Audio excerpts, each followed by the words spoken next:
An in-depth conversation with the Cook County Assessor about those property tax increases being felt primarily in the south suburbs. As homeowners air frustrations, the assessor says part of the problem is giving businesses a break.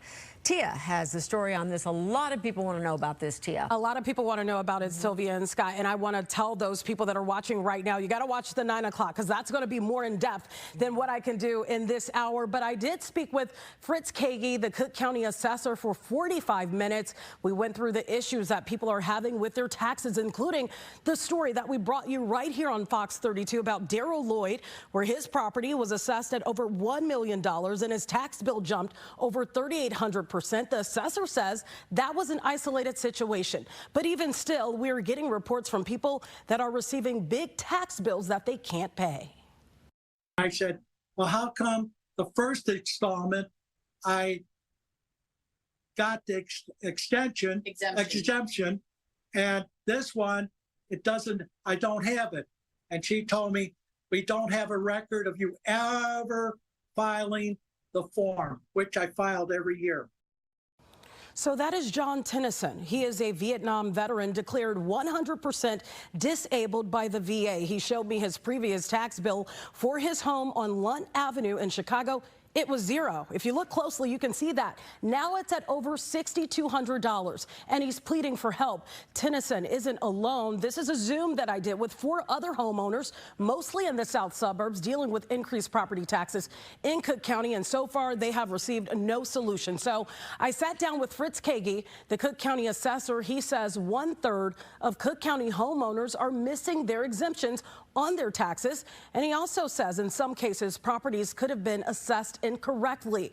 Ultimately, he says there are other issues at play that he wants Cook County residents to be aware of.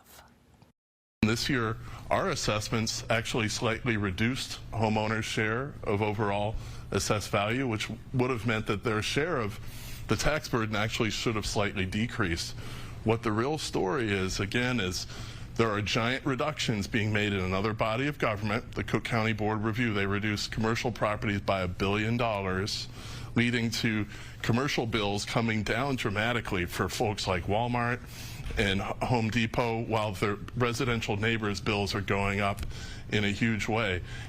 Cuts like that added 4 percentage points of the tax burden on the homeowners, leaving them with more burden than they had before. That's why their bills, largely in the south suburbs, went up more than the levies that are levied on them by school districts and homeowners, and I'm super concerned about that. You know what? We are super concerned about it, too, and we're trying to get to the bottom of it. So we did reach out to the Cook County Board of Review, and we do have a response from one of their members. Commissioner Cardenas is saddened to see, this is his response, that Assessor Kaegi is continuing to shift blame away from his reassessment of the south suburbs in this way. With 21 days until the tax bills are due, out of 1.7 million second installment tax bills sent as of today, 12% of those bills have been paid. And we are going to have an interview with that commissioner to get to the bottom of this, to see if in fact what Mr. Kaegi said is indeed true. Of course, we'll have this full story tonight in our 9 o'clock hour.